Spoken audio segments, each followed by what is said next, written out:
Hey, I think we're live. Good morning, good morning, good morning, everybody. I'm so excited to have you here. I think I need to show this. I think we need some pump up music or something.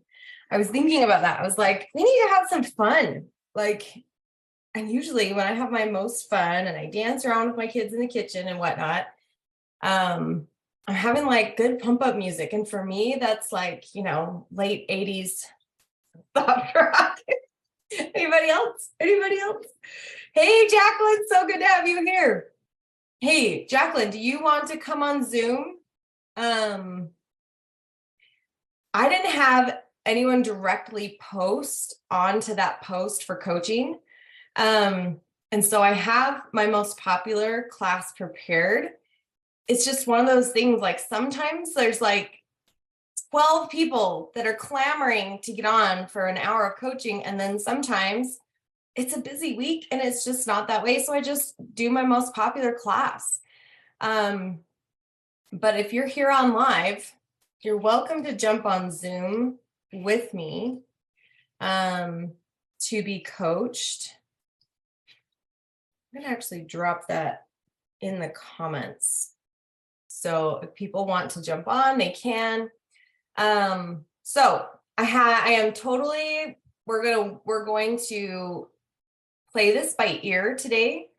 If you are here live and you have questions that you'd like to be coached on, and you're too scared to come on Zoom, perhaps, you can ask the comments in the comment section. But I believe that, let me move my screen so that I can make sure and see the Facebook comments as well as people coming onto the Zoom. Because I know that when I first started receiving coaching, it was not easy. It wasn't the easiest thing in the world. It was, I worried about what people would think a lot. That was one of the things that I got to work on in my journey quite a bit. So let's get back to my screen here. Jacqueline, were you bringing anything to the call since you're here live that you would like us to go over?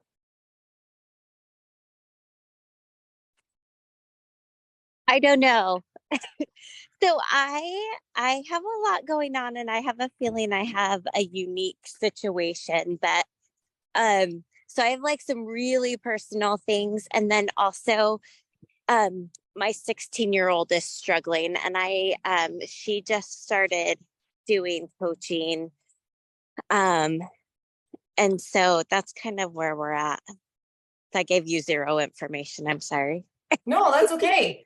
So let me ask you then, when you made time to get on this call, what was your intent? Well, it just, to be honest, it was just kind of coincidence. Perfect. I'm on spring break. I saw you were on. I love your material. I always tune in when I can. And I was able to come in this morning. I'm like, oh, this is valuable. I'm going to do this right now. Yes. So tell us a little bit about, your daughter's receiving coaching, she's struggling. How does that, what could you have made that mean about you, and where are you sitting on your end of that? Well, she's made some really poor choices. And so yesterday I had a really large explosive reaction to her choices. And what's that evidence of for you? My buttons are being pushed that I have, because I've worked really hard. That was kind of my MO. That was my upbringing. When in the house, when we did stuff that was upsetting, my parents were yellers, more my dad. There was a big intimidation factor. And so I attribute that, I was a troublemaker, but a lot of the things I knew I wouldn't do, I didn't do out of fear. And so I've made a conscious effort to not raise my kids like that and to overcome my initial go to is yelling and screaming. So I've done a lot of work. So I don't do that very often. And I don't know, that was evidence to me that I have work to do and I have my own issues to work on. Yeah. And I think that you have done a lot of work, and I think that you're not the only one that has gotten to work through coming from a history of being kind of coerced into a certain belief system of how we are to behave, Right. what's right, what's not appropriate. And when we grow up as adults, all we know is reactive behavior. And it just makes sense that then we would think, well, when my kids are frustrating, this is what you do. You yell and scream to coerce them to do what you want. And that's how we move. But then intuitively, a lot of moms kind of sit with it and go, I'm not sure if this was the right thing because I'm not feeling super great about this. No, I felt sick and horrible all day yesterday, and I woke up and I have a horrible headache. And we've somewhat reconciled. We haven't talked through everything, but she came home from work late last night and she was really sorry. And, you know, and that made me feel better. And I woke up with a headache and I was like, oh, I still kind of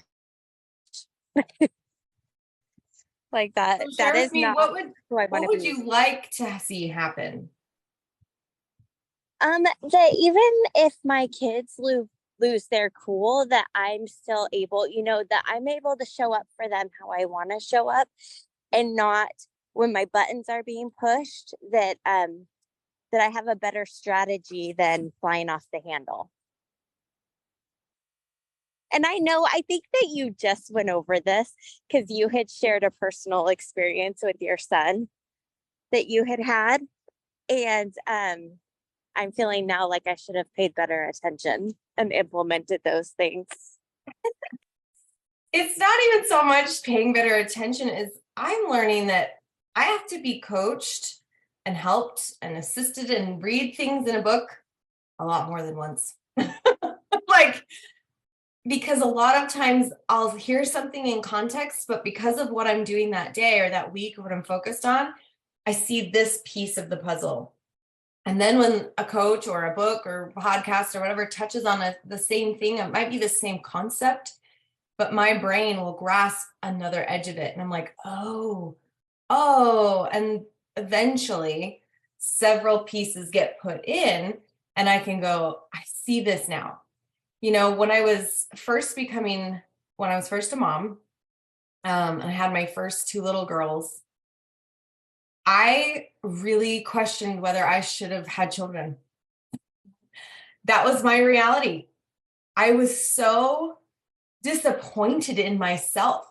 My whole life, I was that little girl that played on the playground, and every day I wanted to play house. If you guys know what that means. Does anyone know what playing house means?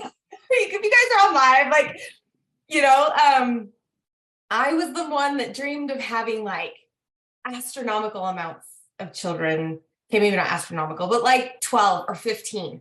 I'm like, I'm going to have all these kids and it's going to be so fun and it's going to be so great. And I had my first, and it was just so hard. I know now that I had a very, very distorted perception of motherhood.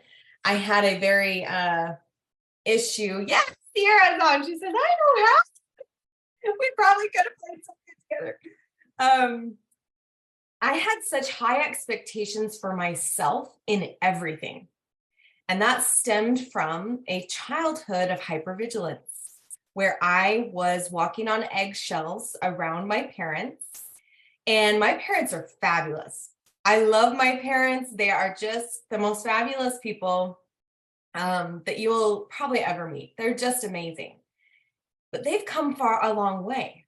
When I was very young, they were yellers. They were very reactive. So I look at this and go, this is something that a lot of people get to learn. This isn't, something unique to me. But in that moment, I was so just like, this is so hard. I resented my baby, had issues with breastfeeding and ended up not breastfeeding her. And I felt a huge failure with that. I just didn't have the modeling or the support um, of how to think different. So I just thought, I'm a failure. I am the worst mom ever. Like, and when my daughter was I had the second one, I thought, I can do this better. I can do this better. And she had health issues that made it, again, almost impossible to try to breastfeed, but I was so determined that I was going to do it this time. And so I stuck with it and I did. I breastfed her for 8 months, but that stress, I yelled at my poor little, 2.5, 3-year-old, and I would shut her in her room and I would grab her, and all of those things that a reactive mom typically does. And I hated it. I hated it so bad. And I began to question, I'm like, I don't think I should have any more kids. Like this is so hard for me. And then I don't eat to this day, like my second daughter was barely 8 months old and I was pregnant again. I know how babies are made, but that was a rough year. Maybe it was like the one time we were feeling like we could be intimate or something, but I got pregnant and I was like, and I cried and cried and cried. This is where I was. Like it was so hard. And I had good moments. We had some good moments, but my memory of those few years are dark. They were in a happy time. And I didn't know it at the time, but I know in hindsight now, as I've worked through these experiences to shift my memories, to shift what it means to me, I can go, you know what? I was being highly triggered. And like you said, I did that class where I talked about how our triggers are mirrors. And so when you talk about, Jacqueline, my buttons are being pushed, I love that metaphor. And it lends to when you say my buttons are being pushed, what's the visual that comes into your mind? Do you actually visualize a button? And maybe you're walking and whatnot. You can type in the chat if you need to. Oh, I do now. What just popped in my head when you said that is like this big intricate board like you would see in like a radio station or something, and like 1980s like red vertical buttons. Yes. That's what I picture. For the button square. I said vertical. I meant rectangular. Yeah. Isn't that great? So good. So when you're having these big, bright colored rectangular buttons, is anyone else seeing this visual? It's so good. And these buttons are being pushed. When they're being pushed, are you actually pushing them? Is someone actually pushing them? I don't know. I don't know whose hand it is. I see a hand pushing them. I'm thinking it's my child. Isn't it interesting when we work with metaphors in our mind? Sometimes it helps us to find out what the trigger is, how we're coming about it, what we're making this mean. And I resonate with you on doing some work around who's triggering me and why. And yes, we can tag you back in that class, or you can go watch it again, like how and what to do when our kids trigger us. But I think to back up onto how do those triggers even get made will help us to have a lot of compassion. So when I go, this was really hard for me in motherhood, and I realized I had expectations, then I was like, oh my gosh, thrown into all this stuff. I had created all this meaning. Well, if my child doesn't sleep train, if my child isn't breastfed, if my child doesn't do this thing, I'm less than. And I didn't know it now, right? But I didn't know it then, but I know now that I had made that decision. I made the decision to think that. I didn't have another choice, you could say, because I wasn't exposed to a different idea. And the truth was that I was so buried in my own stuff, I didn't even seek it out. I just thought, this is just what motherhood is. This is really hard. I'm not loving this. Like, this is so hard. I don't think I'm a good mom. I guess we're just going to struggle through. It's just so hard. And I know it's hard for me even now, is that there's other moms that are thinking that. They're sitting behind closed doors, crying, wondering if they're a good mom, and not seeking out maybe a different way of how we can make this mean. But when I was pregnant with my third, I realized, I was like, I got to do something. So I went to parenting classes. And I will tell you that that was so scary. Like, who goes to parenting classes? Like, is this going to be, what is this going to be?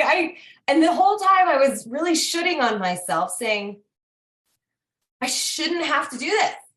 I should be better. I should know this. Like, my mom was a good mom. Like, how do I've dreamed of being a mom my whole life. I mean, I was the Barbie queen too. Like, I had all the things, I played it out over and over in my mind, how great I was and how everybody, and you get into these parenting classes and they start teaching you about why kids do what they do to get emotional energy from their parents, because these are the basic needs of humans and all this stuff. And I'm like, okay. But to your point, Jacqueline, they did a whole section on how to keep your cool. How to keep your cool when your kids are just crying out for whatever they need. And I remember that section to this day was one of the ones that really stuck with me. There was tons of material, but there's only like 2 or 3 things that I have continued to do to this day. And keeping my cool when they are really, testing all the boundaries that have been there forever. And I'm like, what is happening? And they're pushing my buttons. I not only have the skill of how to keep my cool, and I will tell you that I still don't keep my cool sometimes, especially when my kids are like totally giving me like attitude. Anyone else struggle when your kid gives you attitude?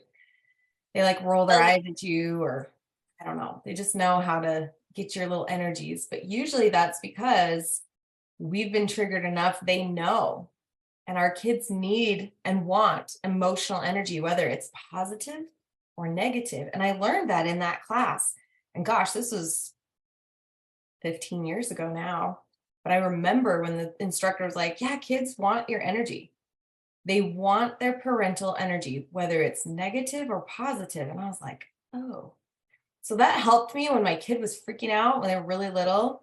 And I'd be like, they need my energy. What's going on? Can I give them a hug? They need something here. I'd rather it be positive. And yeah, Sierra says, I have a serious struggle with disrespect from kids because I don't always have it as an adult from my mom. Yeah, our modeling matters, because when you start to lose your cool, a lot of times, either we haven't had the compassion for ourselves to literally realize I have the power here. I can take a pause. And if I just count and go 3, 2, 1, and I take that deep inhale, usually that's enough to just kind of reset my emotional like volcano that's trying to go off. And that's the little pause. And if you've read that quote by I think it's Viktor Frankl, where he says, there's a space between stimulus and response where you always have a choice to decide what you're going to do. You're never forced to think. You can always do this thing. And I was just like, okay. And the pause is the skill I teach to a lot of clients. It's just when you feel this thing, it's your first awareness. You go 3, 2, 1, or 5, 4, 3, 2, 1, or 10, 9, 8, 7, 6, like however much you need. Take the deep breath. Give yourself this pause to just go, okay, I have the choice how this turns out. And I'll tell you that one of the most effective things when I want to yell is to whisper. And it freaks my kids out. Like, why are you doing that? I'll be like, you don't know what you're doing. Like, why are you whispering? Like, and that works really well. when they were littler, one of the phrases that I used that was super good, and I still use it with my younger kids today when they are, just, well, what? And you're just like, I say, when your voice sounds like mine, we'll talk about it. Well, when your voice sounds like mine, I'm ready to talk about it. When your voice sounds like mine, I'll talk about it. When they're little and just, I'm talking like under probably the age 11, and it works. They sit and look at me and I'm like, when your voice sounds like mine, we'll continue this conversation. And it helps me to just calm down, to have those words. And I just keep saying those words. Well, I don't want to calm down. I'm like, well, when you're ready to talk, I'm ready. It's just, but I will tell you that when I've done that at like the park or in the grocery store, or when, in-laws are over or whatever, and I do it at my house, like people always look at me like that's the weirdest thing they've ever seen, but man, it works so good, but I think the power of the pause is one of the greatest skills when we're dealing with teenagers, is to really just, okay, I'm not understanding, asking a little more questions, and just like giving yourself the little, and it teaches them too that mom models that she stops and pauses before she makes her choices. Yeah, I'm so glad that you guys are getting value out of this. These are some comments that are in the class. And any other questions on this topic? When we're talking about skills to help us when our kids are just demanding this emotional energy from us, pushing our buttons, realize that a lot of when we really lose it, we are being triggered by something that we haven't come to grips with from our experiences when we were young. We created a meaning around something. And so when we see our child do it, we're like, oh, this means this, forgetting that our child is not us. Our child doesn't have our parents. Our child doesn't have our experience. So they aren't experiencing what we think they are. And we've placed all this meaning on something. I have my nose like all of a sudden got itchy. I'm like, maybe spring really is coming. So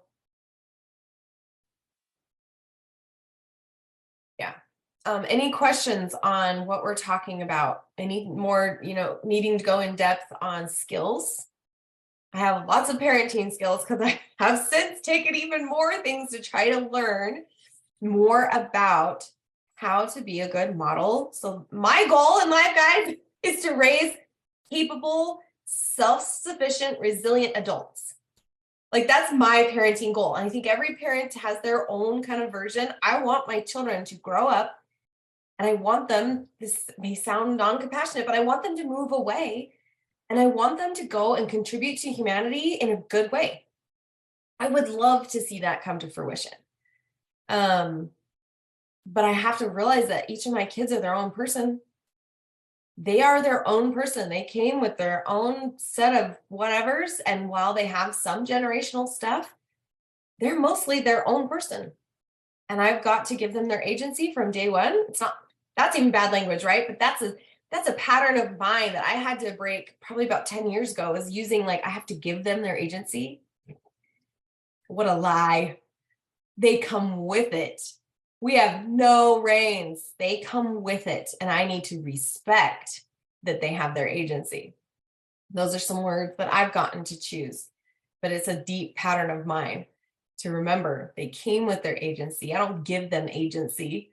I get to model how to use their agency really well, and I leverage it often for my needs. Well, if you can't do that, then let's do this. Any other questions on this, you guys?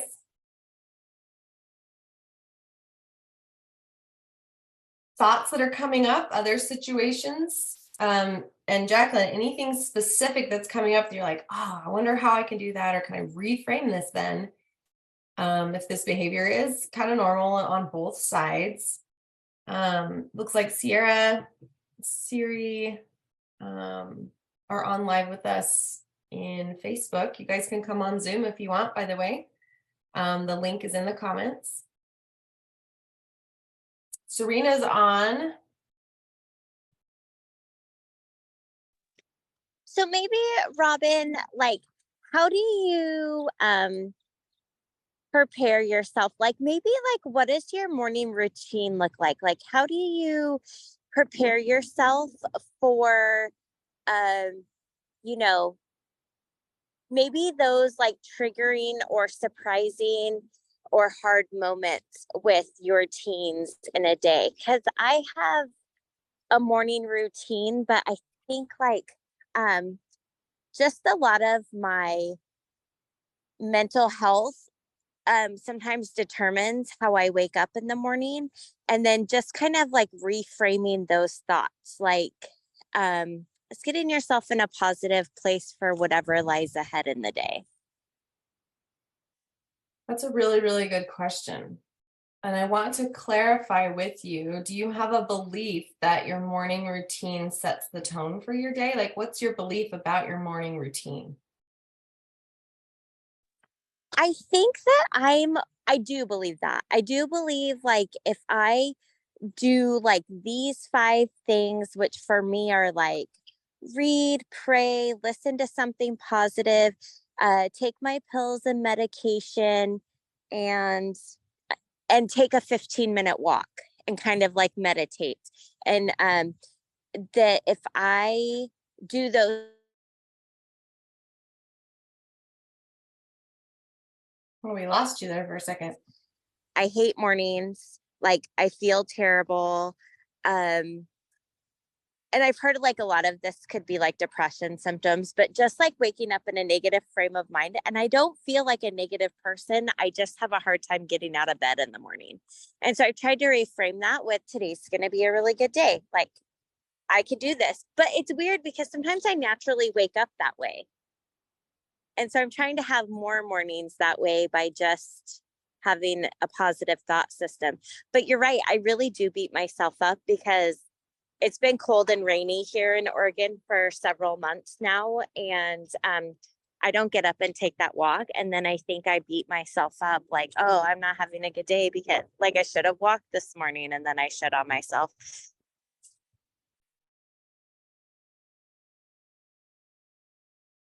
Beautiful. Thanks for sharing that, for being willing to share kind of what that looks like, what your feelings and beliefs are.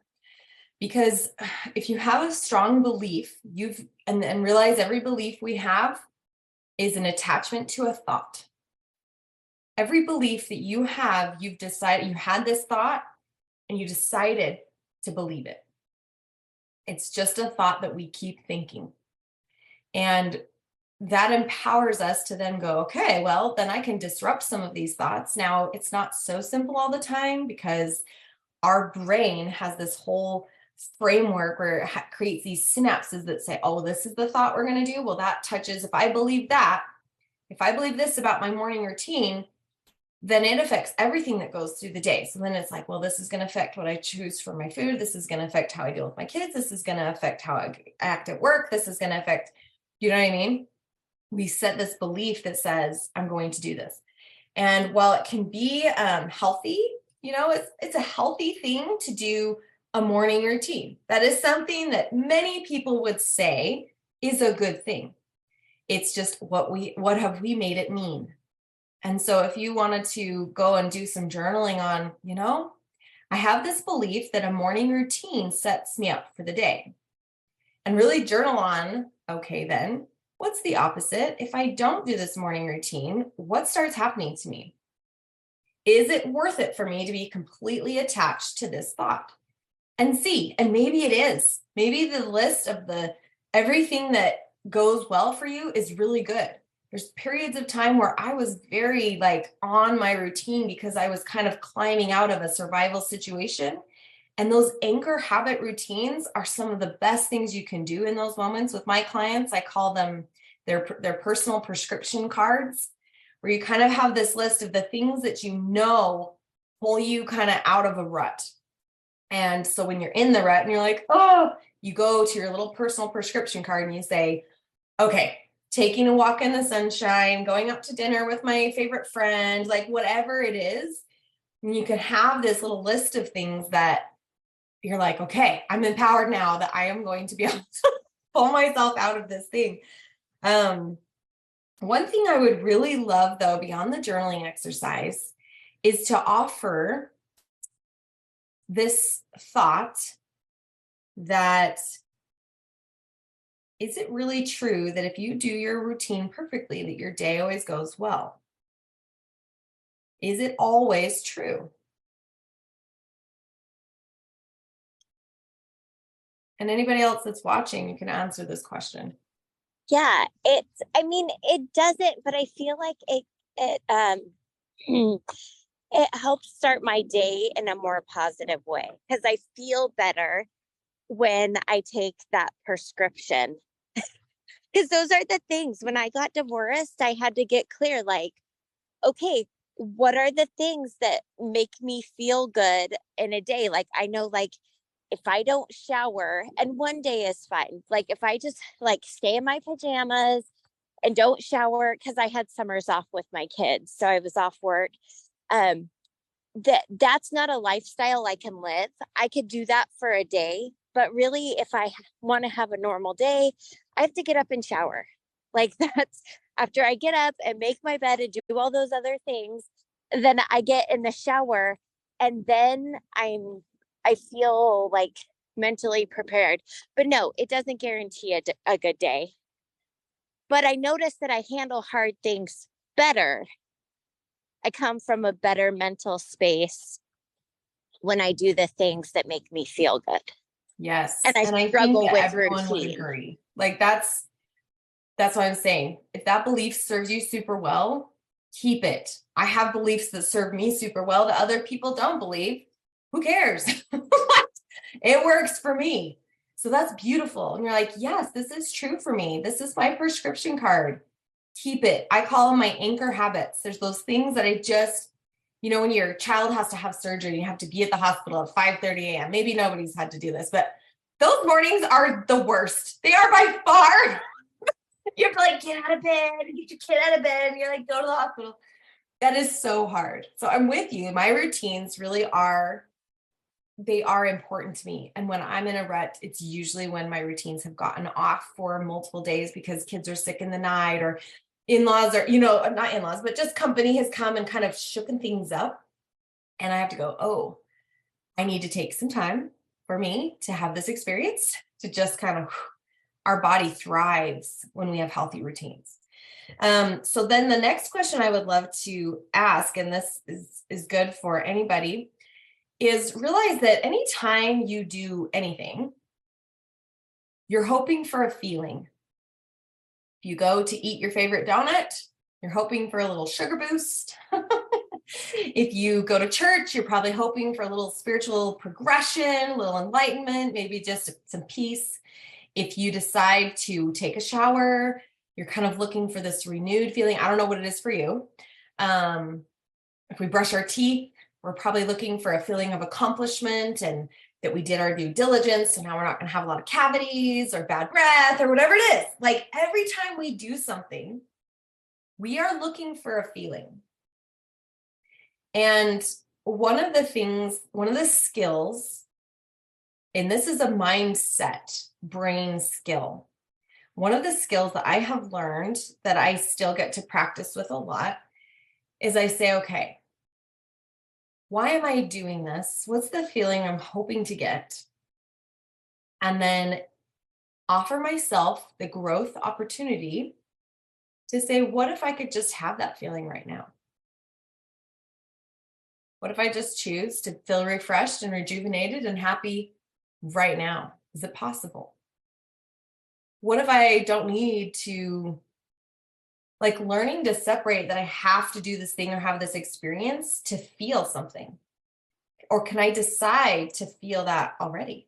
Do I need a successful business making $20,000 a month to feel security, to feel certainty? Or can I decide that I do feel safe and I feel certain and I feel secure today, right now in my body? Because what I've found is I've experimented upon this. And when you ask, what's your morning routine? Like, how do you prepare yourself? And one of those things, yes, I have my morning routine, because I too find it to be very, very effective. But I also like to ask myself in my brain, what are you deciding to feel right now? Because it is my decision what thoughts I choose to keep thinking. Thoughts come all the time. And that's one thing I stopped saying to my kids, control your thoughts. Thoughts come unbidden. That's actually been scientifically proven. Thoughts just come, but we do still decide what we're going to dwell on. And so I like to give myself the growth opportunity to say, I really, really wanted this goal to happen in my business this week, because I thought, and I really get clear, because I wanted this feeling at the end of my week. I wanted to feel accomplished, valuable, a lot of these different words that come to my mind. And I go, what if I felt accomplished and valuable right now? And what's interesting is when I allow myself those thoughts and feelings, I act different. My choices are different. It's like I'm already in the mindset of having achieved it. And so the likelihood of that being achieved then is a lot higher. It's like, I need to go on a run to increase my happiness. And now I go, what if I'm happy before I start my run? And I start my run and I'm just like, man, I was happy before, so now I'm going to have like double happiness. And you know what's really interesting is my brain believes me. And so then it's like, well, I will share with you, Jacqueline, just you're on live here. I often wake up in a negative space in my mind. And I used to give meaning to it, that was like moral meaning, like this was bad. This was a bad thing. I'm not being my best or having my best life if I wake up in a negative frame of mind. And I now have severed that thought. I've disrupted that system. And I wake up and I just go, you know what? I'm tired. I don't want to get out of bed. And that's just my truth right now. And I don't want to deal with any making breakfast. And I don't want to drive the kids to school. And I just let it be. I let myself I'm having this feeling. Thank you. Thank you, body, for letting me know that these things are a growth opportunity for me that are not my favorite. Maybe they're a little uncomfortable. Okay, moving on. I have an affirmation right now that says, when challenges arise, I allow myself to feel however I want to feel, and then I decide to make progress. And I listen to that. It's been on my affirmation board for like 2 years now. And I hear it every morning and I'm like, yes, yes. And so my morning routine, for anyone that's curious, I get up and at this stage of my life, I actually pray. I say a little prayer in my bed, like as I'm coming awake, I pray, kind of setting an intention for my day with God and inviting him to be part of my day, having his daily support. I believe we need to invite God into our days. It's a choice we get to make. And I invite him to come around with me, to drop the kids to school, to go run that errand, to sit next to me when I'm coaching, really leaning into the idea of his full power and support throughout my days. And so that kind of sets me up, and I get up, I help my kids get ready and I take them to school. And on the way home from school, I pull out my phone when I'm in the carpool line and I turn on I have like wrote down pages of a vision that I have for the next 2 or 3 years. And I recorded myself reading it. And then I also recorded myself saying affirmations that I would love to my conscious mind to start believing. And they're very personal to me, things that I've discovered that I need. They aren't something I copied from somewhere. And in the Elevated Mother experience, we learn how to make effective personal affirmations. And so while I'm driving home, my vision and affirmations take about 8 minutes. And see you later, Heather. I listen to that And so my brain is getting this message of my affirmations 5 days a week for sure, because that's when I'm taking my kids to school. And then on the weekends, I will be honest, I don't always remember to do it because it's like out of the same routine, but often I do. I sit and just listen to it in my bed or whatever in the morning. And once I get home, I go right downstairs to my workout station and I do my workout, which is usually between 25 and 30 minutes. And then I lay on the floor after my workout and I do like 10 minutes of meditation where I just like, again, recenter, set my intention for the day. And this routine has changed a lot. For those of you that are older or younger, have different situations, there was a season where I did all of this in like 1 hour in the morning from like 5:30 to 6:30 a.m. because that's what needed to happen. There's been times where I broke it up and I did little pieces in the morning and the night. So I've done my exercise and then my meditation, and then I have a quick prayer before I start my work for the day. And then at night, I read a lot. Sometimes if I'm running errands, Wednesday is my errands day where I go shopping and I get things done in town, all the things that moms do. I always have an audiobook on my phone that I can turn on anytime. And so when I'm running around town or taking kids to soccer or picking up my daughter from school or whatever needs to happen, 9 times out of 10, I have my phone playing an audiobook. So I'm getting sometimes upwards of an hour of an audiobook a day, depending on where I'm running around to. And then I have good books by my bed at night that I read and that make me sleepy, and then I go to bed. So those are my routines. I don't know if that's helpful, but I know that setting the intention first helps a lot. More so than when I used to just be like, okay, I have to do these things so I feel good. It's okay, what's my intention? What do I really want to achieve today? And inviting God to be part of it. I'm glad that was helpful, Jacqueline. Thank you for responding. Any other thoughts or questions? We have Serena on live. We've got a few people watching live on Facebook. Or Jacqueline, if you have follow-up. I'm here for a good 15 more minutes, so let's do it. I just love that you said, you feel those feelings first, because I believe that, and I've been trying to do that, and I am struggling. That kind of that manifestation thought process, I know my run is going to make me happy, and just feeling those feelings first. That's been a real hard thing for me to actualize. And I think it takes practice. And when I first was coached with that, with a great mindset coach that I have, when she's like, well, you're looking for this result. What if we just start with the consciousness of it? And I was like, whoa, like that doesn't seem like something I could even do, because like, how will I know what it feels like until I've done it? Maybe like a financial goal or a client goal or something that I never achieved. I thought, how could I feel that if I've never done it and I don't know what it feels like? But what I have learned and since seen in my own clients and in my own life is so many times people go and do something with noble intention and they get there. So maybe they have their first $5,000 month, or they, have a really great relationship talk with their teenage daughter. And they're like, wow, sometimes it feels like you're on cloud 9 and it's amazing. And sometimes it just happens and goes in the blink of an eye and you weren't really present for it. And you're moving on.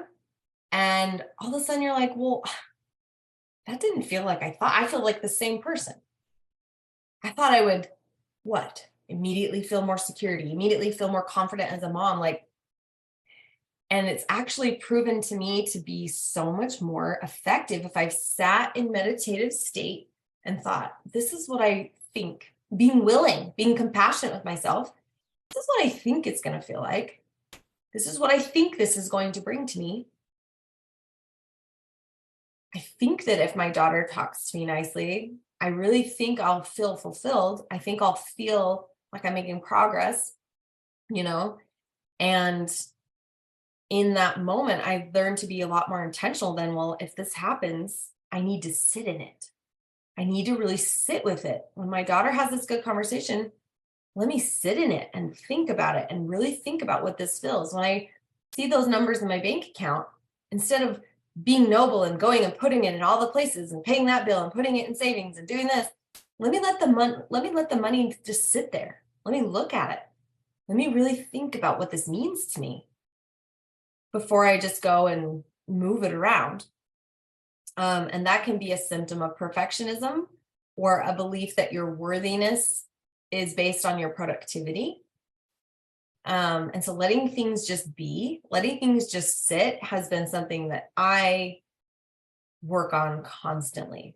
I had a very deep belief system that my productivity, my wise use of my time was my worthiness. I would have self-sabotaging talks like, well, you went and did that thing when you knew you should have done that, and that's more valuable and blah, blah, blah. So now you're lazy and you just wasted your day. You don't deserve to have your kids be happy with you or your husband to give you love or whatever it is. Like, and that's something that I had to have people point out to me, coaches share. What are your thoughts on that? Can I share something real quick? Sure. So I was thinking as Jacqueline was, I think her name's Jacqueline, right? Yeah, Yep. she was talking about like waking up and feeling like she had to do a certain routine to be able to be successful, or she felt that if she didn't do certain things, she felt different, like actually physically different. And I suffer from a lot of health problems. And so when people, explain that or share that, I'm like, I totally get you. I really, really understand it. And recently I've found, and I actually came to Robin in my coaching session about it, how I would be like really energetic one moment and it's like 30 seconds and it's gone. And I couldn't figure out, and I still am not 100% for sure exactly what's going on. But as I was talking and kind of talking through it, writing about it, really thinking about it, it's like going in my brain. I finally figured out that sometimes I wasn't living in this moment, get up and do it. Or I'm going to rest here for a moment. I wasn't resting for that moment. I was thinking about what I was going to do. And it's so overwhelming when you think about the next moment. I mean, when you have health problems, sometimes you have to be okay with 5 minutes of just resting. And so, but if your brain, goes somewhere else, like I have to get up, I don't feel well already, it's raining, I want to go for a walk, but I can't because of the rain or whatever. And your brain is not thinking right here, right now. And so Robin reminded me to do meditation and to, be present in the moment right here, right now. And it's already helped me because I was like, okay, I have this huge goal. It really is overwhelming if I think about what I'm going to do. But what can I do right now? What am I doing right now to concentrate and make tomorrow better, make tomorrow's goals more accessible? But I have to break it up into these bite-sized pieces because my body doesn't work the same way as another's body. But all of a sudden I'm like, it's been like 2 days and yesterday was so productive, so different.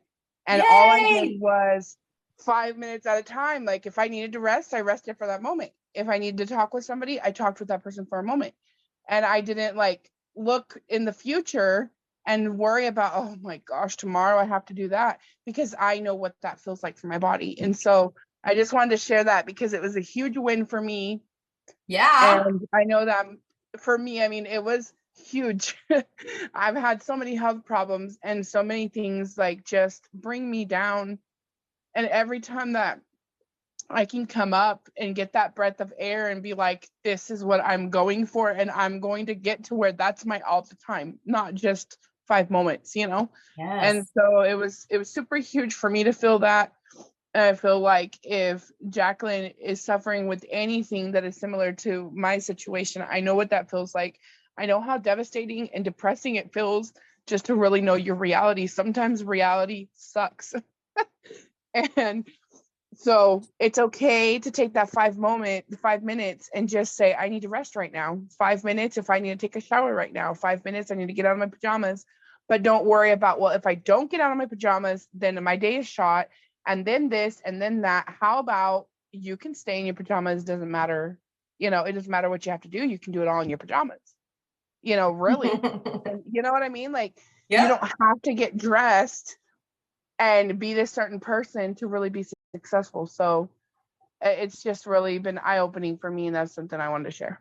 Thank you so very much. That is helpful. I totally can relate to that. And I do think that that is something else that I'm working to overcome is being present. Yeah. I remember about 9 years ago now when someone said, you need to meditate, Robin. You need to meditate. Someone that has, these anxiety tendencies, perfectionism tendencies, like all these things, you need to learn to meditate. And I was just like, I would beat myself up for a long time of this is a waste of time. I'm sitting here not meditating. I would try to meditate, but then my brain would get away with me. And until I learned more about meditation, and I learned from a beautiful person that just shifted my whole belief system around meditation. And what she taught me, I would like to teach you guys today. She said, Robin, the body is always in the present. And if you're one of my clients, you can hop on and say, yep, Robin taught us this. Your body is always in the present. Your body is always in the present. It's always here right now. And your body doesn't have a brain per se, right? Your brain signals what's going on. But she says your brain is an incredible, incredible machine. It will do whatever you ask it to do. It's like a calculator. If you ask it to find this thing, it will try to find this thing. If you ask it to, solve this or see evidence that this is a problem, like it will always answer what you ask, what your consciousness is asking. And she's like, so if you're dwelling on the conversations of days gone by and you're playing them over and over, wondering what different outcomes could be, you could have said something different, and you're going back over your grandma's funeral and just all these different things. She's like, your body does not know that you're not there. So if your brain is over here feeling all of this confusion or judgment or embarrassment, or I wasn't enough, or I cried at my grandma's funeral and I'm feeling sad, I bring that up because that was a real conversation I had. It's just like your body thinks you're back at the funeral. It will feel all the sadness, all the stuff, your brain, the hormones, the tightness, all the things that happen to you when you grieve come back to you. Your body is literally reliving everything that your brain is thinking about. That's depression most of the time, when we are so obsessed with our past and we live there and we're never good enough, and like these whole things. She says anxiety is when you look to the future all the time. Well, if I don't do this, then this is going to happen. And you plan sometimes 20 years out. Well, my kid doesn't master the thing, they won't be a good mom too. And if my kid does that, then he's going to be a drug addict. And if my husband says this to me, then we're going to get a divorce. And if I don't do that thing, I'm going to gain 20 pounds. And you're living out here, your body doesn't know that you're not there yet. So your body is going through all this anxiety. Your body is going through these scenarios, the grief of your child becoming a drug addict, all these fictional stories. Your body is like trying to live through. It's very stressful. So a lot of clients that come to me say, I just need my energy to change. I'm like, meditation. I need you know what I mean? They have these energy, like, why am I so tired? I'm so exhausted and all this stuff. Probably because your body is running 20 years ago and 20 years in the future all the time. It's very exhausting. And when she taught me this, I was like, oh, she's like, when you meditate and you can learn the skill to slow the thoughts and let your body just be right now at 10:25 a.m. Mountain Daylight Time on Friday, March 31st, 2023. Can I just sit right here? Do I feel my toes? Do I feel my heels? Do I feel my calf muscles? Like what's going on in my body right now, right now? And I've gotten to where when I started, I only could do 3 minutes. Then it was 5, then it was 8. Now I can sit and meditate for 20 plus minutes and my brain will allow it.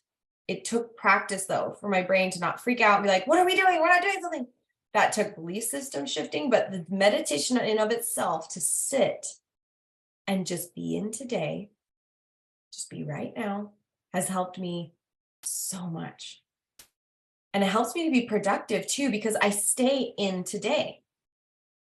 I don't think, oh, I'll just put this off because I don't have much going tomorrow. A lot of times, if something has to be pushed off, it's really because something in my day totally didn't go how I thought. But consciously, I'm not trying to put things off onto a different day anymore. That's just a recipe for disaster in my life. But if I can stay in today and I go, okay, took the kids to school, I'm going to put that laundry in. What's the next 10 minutes look like? Okay, I'm going to go shower. I'm going to get ready. What's the next hour look like? Oh, I'm going to get on Facebook and do this coaching call. And what's the next, when it's 10:30, then I'm moving on to what do I have going on? And so when I'm sitting at work, I have lots of Post-it notes. I will write down the things that need to happen and they sit here. And when I work, I go through my list of what needs to happen at work. When work is done, I turn the computer off and I leave. And you know what I mean? Like learning to set those boundaries too. But meditation has probably been the number one thing that has made the biggest difference in my energy levels, having really good productivity. I don't try to double task anymore. I used to pride myself on multitasking. And then I read a book about that it's actually impossible to multitask. It's just your brain shifting from one thing to another really fast. And the more you multitask, you're fatiguing your brain. And if you're not eating enough fats, really good fats, that's what our brains run on, by the way. If anybody's here worried about fat, go read a book about it. Eat lots of fats, avocados and almonds and nuts and butter and like these different things, because that fuels our brain. When we eat stuff like that, olive oil, that fuels our brain. And so if you're multitasking all the time and you're thinking back and you're thinking forward and you're not giving your brain good nutrition, friend, you're just asking for exhaustion. And like it will feel hard. It will feel hard to think about the things you need to do. It'll be hard to find that pause with your kids. It'll be hard to do those things because your brain is so tired. And what's also interesting is that leads to kind of like literal brain burnout, dementia, Alzheimer's, those kind of things are worse in people that lived a life where they were always stressed, always multitasking, very stressful things for years and years and years. So give your brain a rest, learn to meditate. Is that helpful for anyone else? I just know when I learned those things, I finally sat with my meditation and went, okay, body, I got you. All right, brain, I got you. We're doing this.